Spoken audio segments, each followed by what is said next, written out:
Je lis du livre de Somme chapitre 46, versets 2 et 3. Dieu est pour nous un refuge et un appui, un secours qui ne manque jamais dans la détresse. C'est pourquoi nous sommes sans crainte quand la terre est bouleversée et que les montagnes chancellent au cœur des mers. Prions. Seigneur, merci pour ta parole.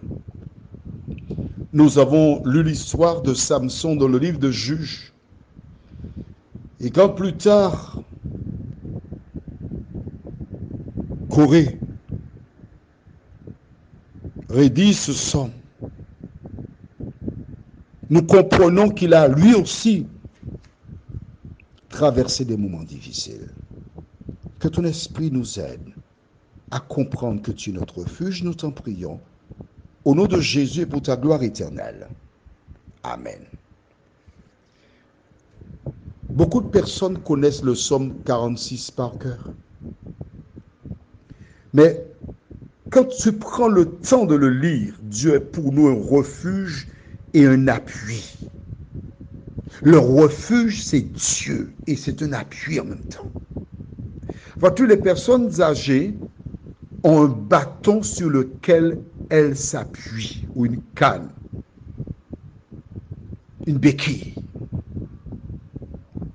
Cela leur est indispensable pour ne pas chuter. Pour que tu ne tombes pas dans le péché, il faut que tu sois à l'ombre du Tout-Puissant, t'appuyant sur lui. Parce qu'il est quoi? Un refuge. Le lieu où on se trouve en sécurité. Je suis toujours médusé lors de tempêtes tropicales, cyclones ou ouragans.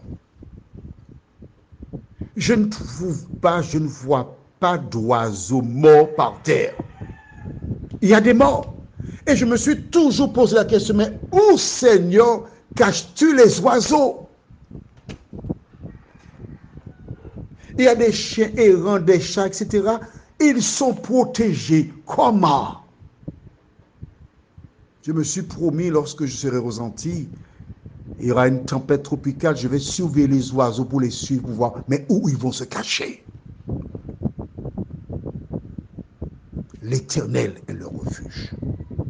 Mais le verset 3 est beau. Il dit, c'est pourquoi nous sommes sans crainte quand la terre est bouleversée et que les montagnes chancellent au cœur des mers. Beaucoup de personnes sont stressées. Lorsqu'il y a un petit tremblement de terre, les églises sont bondées, on vient demander à Dieu la grâce. Et quelques jours après, les églises se vident tout naturellement. C'est seulement lors de tremblements de terre, de tempêtes, de cataclysmes, d'accidents que nous savons qu'il y a un Dieu. Quelle différence y a-t-il entre toi et Samson? Aussi longtemps qu'il avait ses yeux, il allait partout. Il ne se refusait rien. Il faisait tout ce qu'il avait envie, jusqu'au jour où il a tout perdu. Alors et toi, que fais-tu? Est-ce que tu fais comme Samson? Je voudrais te rappeler, on a vu hier dans Michée 7, pour moi, je regarderai à l'Éternel. Mon Dieu m'exaucera. Aujourd'hui, je t'invite une fois de plus à aller à Jésus, qui est le refuge. Il subviendra à tous tes besoins. Il va bientôt venir. Gloire, gloire à Jésus.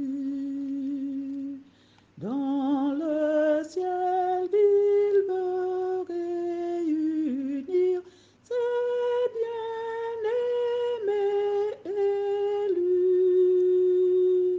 Levons en haut les yeux